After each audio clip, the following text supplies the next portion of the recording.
unbiased reveal channel. All right, buckle up, because today we're diving headfirst into the digital trenches. Oh, yeah. We're navigating a minefield of leaks and whispers, all chasing one thing: Sony's next flagship, the Xperia 1/7. The big Is it going to be this triumphant return to glory, or just Sony being Sony, marching to its own wonderfully eccentric drum? That's the million-dollar question, isn't it? Exactly. That, my friends, is our mission today. Unpack the rumors, dissect the contradictions, and figure out what this phone really means. Right. For the market and for those super loyal Sony fans. It's going to be a fascinating, maybe even a little frustrating ride, so let's unpack this. Indeed. We're sifting through a whole stack of sources today. And honestly, they paint a deeply contradictory picture. Yeah, seems that way. It could be Sony's most pivotal phone in years. On one hand, you've got these leaks promising, a return to premium features, amazing audio. The good stuff. The good stuff. But then there's this persistent undertone of disappointment. Questions about screen resolution, the price. Always the price with Sony, it feels like. Well, acted. So our deep dive mission is to untangle these threads, try to understand the why behind Sony's choices, maybe. And arm you, the listener, with the insights to navigate this whole complex story. Exactly. Absolutely. Think of it like a treasure hunt, right? Yeah. Except some of the maps are drawn on cocktail napkins, Yeah. and others are allegedly sourced from... Okay. Well, we'll get to that. It's quite the story. Oh, we will. But yeah, in the end, we want to give you the clearest possible picture of this device, separate the hopeful speculation from the cold, hard facts. Or what passes for facts in the world of leaks. True. It's not just about what the phone is, but what it represents in Sony's ongoing smartphone saga. The grand unveiling and its many mysteries. So let's kick things off with the grand unveiling, or maybe the grand pre-unveiling. It's a pregame show, basically. Exactly. The official reveal date for the Sony Xperia 1/7 is set for May 13th, 2025. That's the day. The big dramatic reveal. Curtains up. Supposedly. But, I mean, anyone who follows the smartphone industry knows the actual launch event, often just a formality. Yeah, the real action happens months before. Totally. Long before the keynote, the internet is just awash with spy photos, insider info. All the juicy stuff. It's less like a product launch and more like a Hollywood premiere where the script leaked months ago. And everyone's arguing about which leak is the real deal. Right. Debating the plot, which version is genuine, it's a pre-release circus, and the Xperia 1/7 is definitely the main act this time. And what's truly fascinating here, maybe even a bit scandalous, is the alleged source of some of these big leaks. Okay, tell me more. We're hearing whispers, maybe even shouts on some forums, that a lot of this supposedly confidential info is coming from Taiwan's National Communications Commission, the NCC. Wait, the government body? Exactly. Now think about that for a second. This isn't some random leaker. No. This is the entity responsible for equipment approval, making sure devices meet standards before they hit the market. Right, the official stamp. And they're allegedly leaking highly confidential product info, potentially violating an NDA, a non-disclosure agreement. Wow. That sounds absurd. Almost unbelievable. It does, doesn't it? Like some sources sarcastically put it, is this just trust me bro material blowing up online? Or is something genuinely fishy going on? A high-level breach? Precisely. The implications, if it's true, are pretty significant, not just for Sony, but for trusting these regulatory processes at all. Makes you wonder what else might be slipping through the cracks. That is an incredibly bold accusation. A government body allegedly breaking an NDA. It adds a whole layer of, well, actual scandal to the usual pre-release buzz. Yeah, it's way beyond the typical trust me bro rumors you get for, say, a new iPhone. Definitely higher stakes. Makes you question the whole industry's integrity a bit. Is it incompetence, a calculated leak for buzz? Who knows? You just never know if you're getting real intel or, like you said, a digital fairy tale. Keeps us on our toes. It does. But okay, let's shift from the drama of leaks to something more tangible, the phone itself. Starting with the design. So moving on from leak drama to the physical phone, the design. Sony, bless their minimalist hearts, is apparently sticking to their signature look. You mean the box? The box. The boxy, simple look. Flat glass back, flat sides, flat screen. Like they drew a perfect rectangle and just went, done. Perfection. Or predictability, depending on your view. Exactly. And for the measurement geeks out there, the 1.6 is expected to be a tiny bit wider and thicker than the 1.6. Okay, the numbers. We're looking at 161.9 by 74.5 by 8.5 millimeters for the new one, compared to the one VI's 162 by 74 by 8.2 millimeters. Some marginal changes. A little more phone to hold. A little more slab, yeah. Which, really contrasts with competitors going for curves and rounded edges.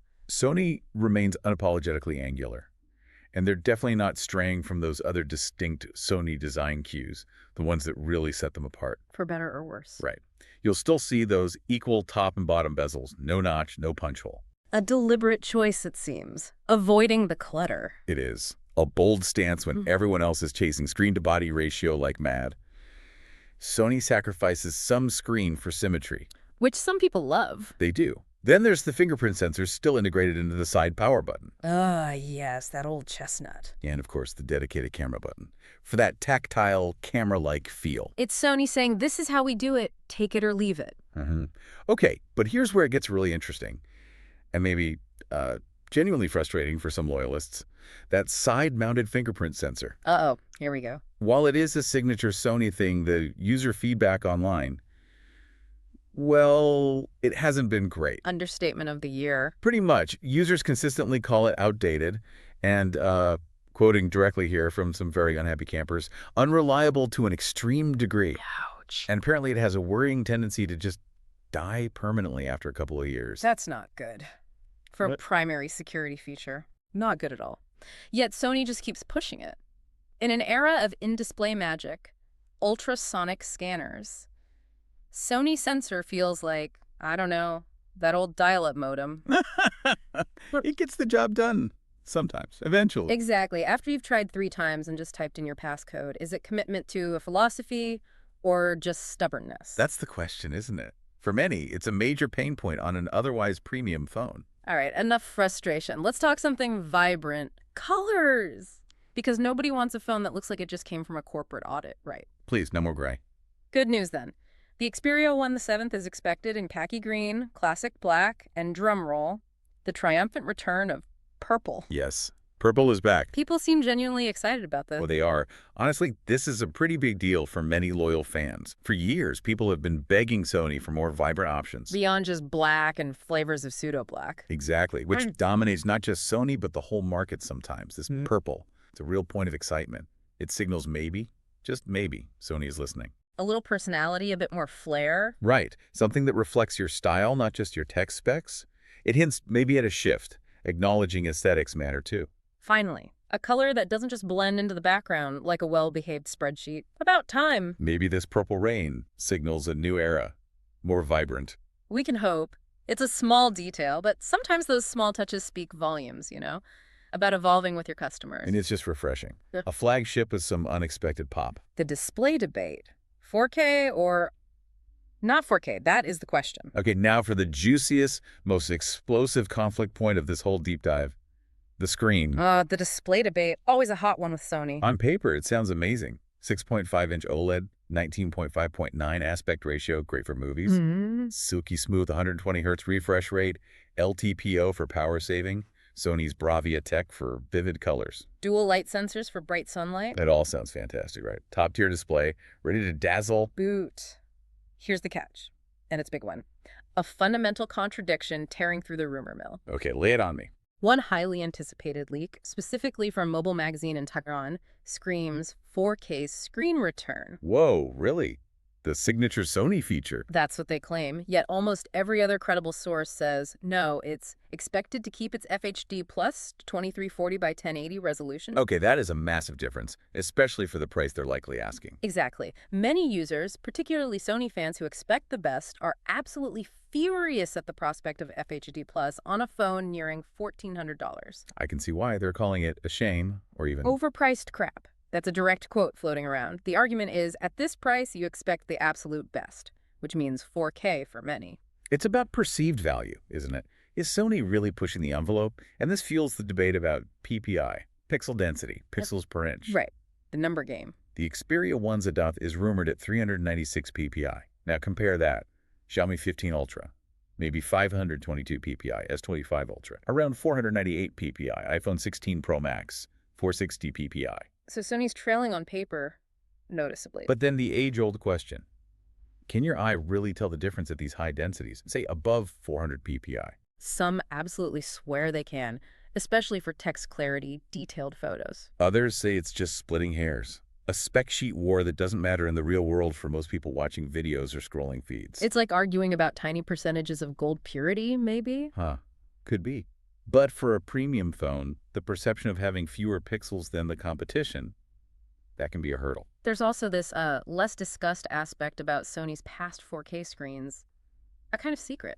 Ooh, tell me more. Before Android 15, apparently older Xperia 4K phones often just rendered content at 1080p anyway, even with a 4K panel. Seriously? So you had the hardware but weren't always using it? Pretty much. Most content wasn't shown at native 4K. So while the one VI is 1080 by 2340, the 396 CPI is technically lower res. The real-world difference might have been minimal back then. Some argue that, yeah.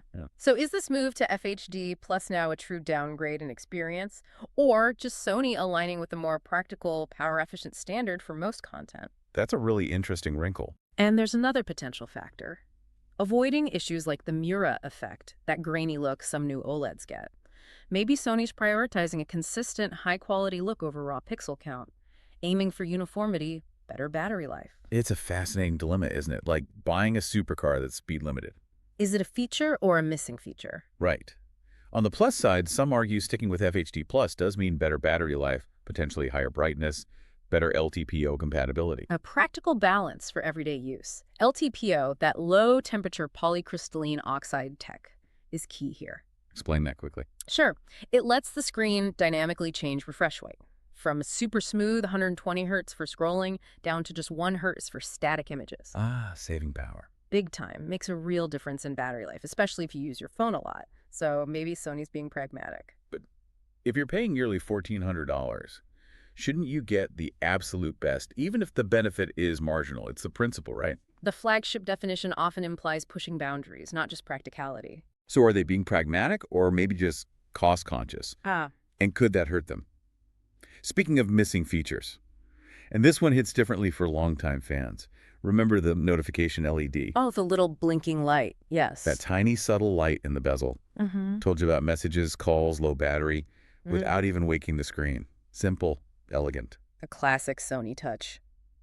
Sadly, the leaks suggest it's not coming back for the One Sis. That's a shame. For many loyal users, it's a genuine disappointment. They saw it as a unique differentiator. And practical. Helped reduce screen time, right? A quick glance is all you needed. Exactly. No need to constantly pick up the phone. Sony might have alternatives, like always on display. But it's just not the same for the purists, is it? No, it was simple, effective, iconic for its fans. Offered a kind of passive awareness the always on display doesn't quite capture. It was a digital whisper. Yeah, in a world screaming for your attention, the notification LED just whispered, now. Silence. A quiet casualty of smartphone evolution. Leaves a little blinking void in some hearts. Shows how even small features build huge loyalty. Camera, audio, and performance. Sony's signature blend. Okay, let's talk cameras. Because let's face it, for many, that's the make or break feature. Right. And Sony has that big alpha camera reputation. Right, the pressure's on them there. The Xperia 1.7 boasts the triple rear camera system. And excitingly, all 3 lenses apparently feature Sony's new X-More-T sensors. Okay, X-More-T. That promises better low light, better dynamic range, less noise. Exactly. We're looking at a 48 MP main, a 12 MP ultrawide, and a 12 MP periscope telephoto with a pretty decent 7,200 millimeters zoom range. That's quite flexible. Plus, it supposedly borrows AI autofocus and tracking from the alpha cameras. And you get Photo Pro, Cinema Pro, Video Pro apps. So geared towards creators, not just point and shoot. Definitely. Raw capture, 10-bit 4K video, up to 120 feet PPs for slow-mo. On paper, it sounds like a pro tool in your pocket. Just quickly, on those X-More-T sensors, they use that stacked architecture, separating the photodiode and transistor layers. Which means? Bigger photodiodes, basically. They capture way more light, reduce noise, especially in the dark, and faster readout speeds for video and bursts. It's clever tech. Okay, sounds impressive, but Here's an explosive point of contention. Users are not happy, apparently, with the telephoto lens. What's the issue? It's being called a huge EB letdown. Even the worst telephoto sensor on the market by some. Wow, strong words. Why? Complaints of consistently soft results, lacking detail, sharpness, and what's really frustrating people is... It's been an issue before. Exactly. A consistent pain point on previous models, yet the leaks show no significant hardware upgrade mentions for this lens. That is ironic, given the alpha expertise. You'd expect all lenses to be top-notch. You would. It seems miniaturizing those complex zoom optics is still Sony's Achilles heel. But then, on the flip side, the ultrawide camera is apparently getting rave reviews. Yeah, it's a strange contrast. Some sources call it a very noticeable improvement. Even possibly the best ultrawide camera on the market for stills. That's the buzz. It's a 40 AMP sensor, has 5cm macro capability for super close-ups. Impressive. Though it outputs 12 MP photos. Yeah. Likely pixel binning for better light. Still, while one lens causes uproar, the other is quietly stealing the show. Feast or famine in the same camera module. And the eternal debate around Sony's image processing, it just keeps going. Natural look versus process look. Exactly. Some argue Sony does the least processing, aiming for natural, true-to-life images. Great for pros who want to edit later. Okay. Others critique it as processed and artificial looking, especially compared to, say, a Pixel or iPhone that give you instantly shareable shots. The computational photography magic. Right. And the real irony, Sony makes these amazing sensors, like Xmore-T, but other brands, Vivo, Xiaomi, often get better results, or at least more widely appealing results, using those same Sony sensors. It's like a world-class chef selling the best ingredients. And other restaurants win the Michelin stars with them. Is it hardware? Or a deliberate software choice that appeals to a niche but maybe holds them back overall? Seems like a choice. Prioritizing raw data over the average user's point-and-shoot desire. Sony's cameras. Like a gourmet kitchen with incredible ingredients, top-tier stuff. But sometimes the chef insists on using a prepackaged sauce that, maybe it's authentic, but it dulls the flavor for the average diners. That's a good analogy. All the potential for 5 stars, but you wonder if they unlocked it for everyone. A real paradox for the company that defines camera sensors. Okay, moving on to audio. Yeah. And this is where Sony leans hard into its legacy. Pure joy for audiophiles. Let me guess. The 3.5mm headphone jack is still here. Hallelujah. In an age where it's basically extinct on flagships.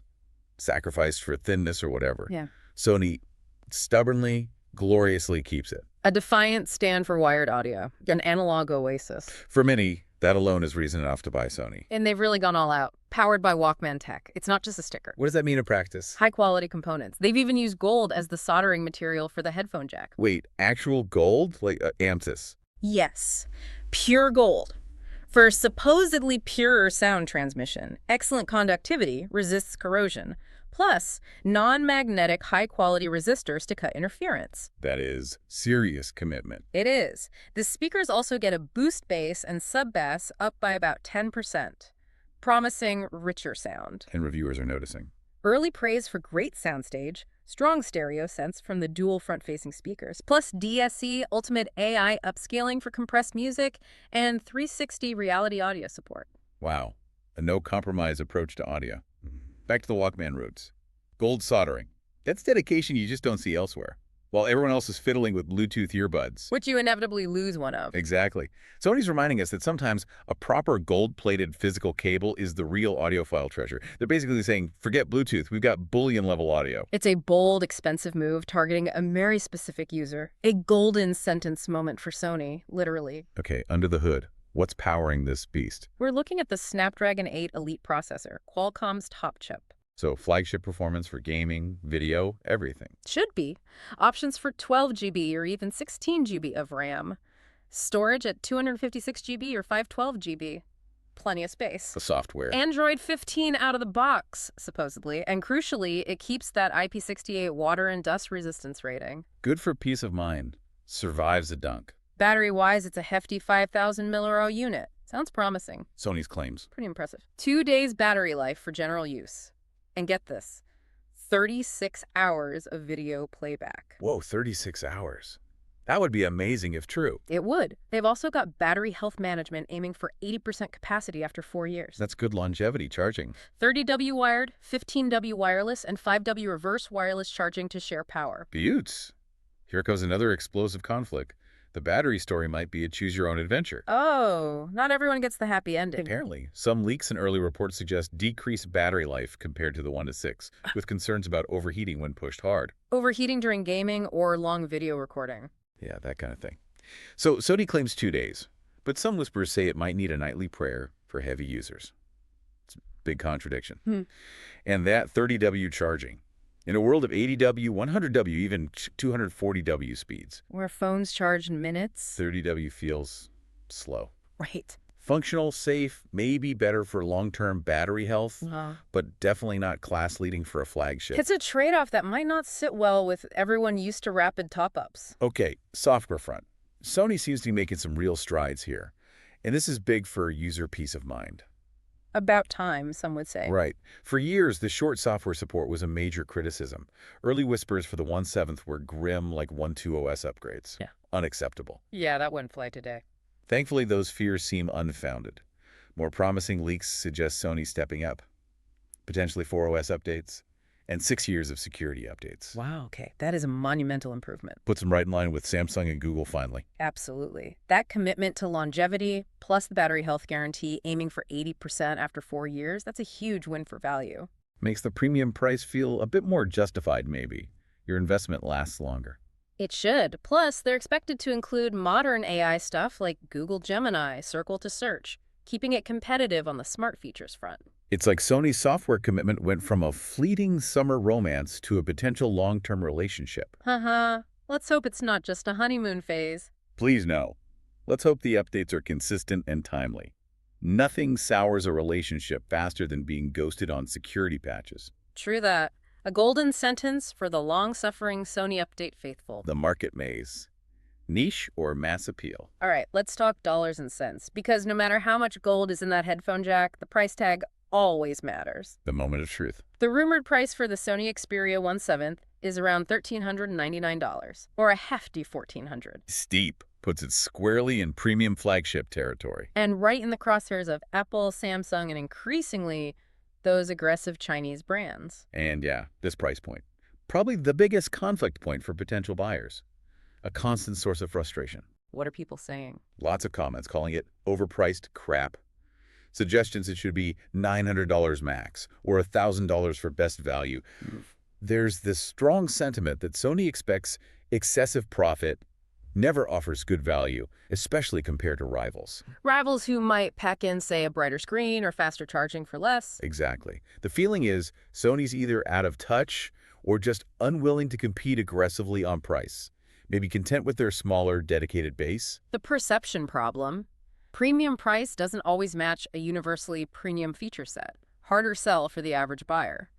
In the smartphone Hunger Games, where brands fight for every dollar, Sony charges for a feast. But some diners are looking at the menu, comparing notes. And questioning if it's more of an expensive appetizer platter missing a few main courses, especially with that FHD Plus screen rumor or the 30W charge. You were paying a premium for the Sony philosophy, maybe, not just the raw specs. And speaking of market challenges, global availability, especially for our listeners in the U.S. Ah, yes, the U.S. dilemma. The 1/7 launches first in Japan, Taiwan, maybe a global release in July, but the U.S., still unclear if it'll officially launch there. Especially since the one VI didn't. Creates this geographical heartache for U.S. fans. It's a persistent, painful issue.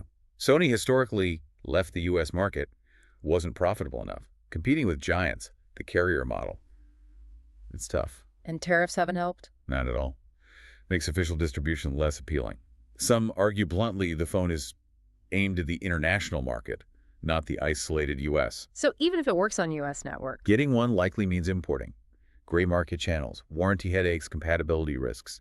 It's a high barrier. so for U.S. fans wanting an Xperia 1/7, it's like hunting for that amazing Taiwanese night market snack in small-town USA. You know it's delicious, but You might have to fly halfway around the world, jump through hoops, maybe learn a new language. a love-hate relationship with borders, Yeah. desire versus logistics. And we've seen Sony's mobile division sales dip sharply, like 40% year over year. They're making fewer phones, explicitly aiming for a niche group of customers. Embracing their unique identity, not chasing mass market domination. It's a survival strategy, maybe. Relevance in a specialized corner. Which brings us back to that persistent conflict.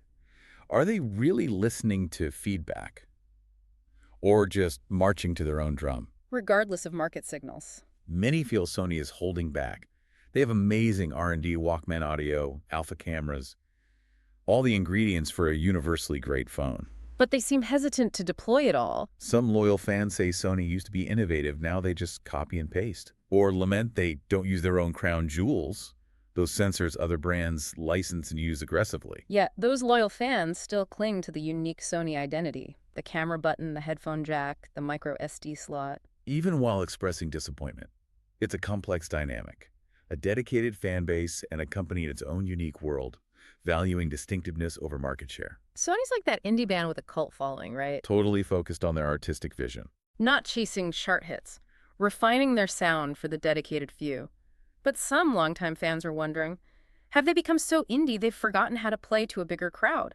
Or if they even care to? It's a delicate balance. Unique identity versus commercial viability. Can a premium niche sustain them long term? Outro.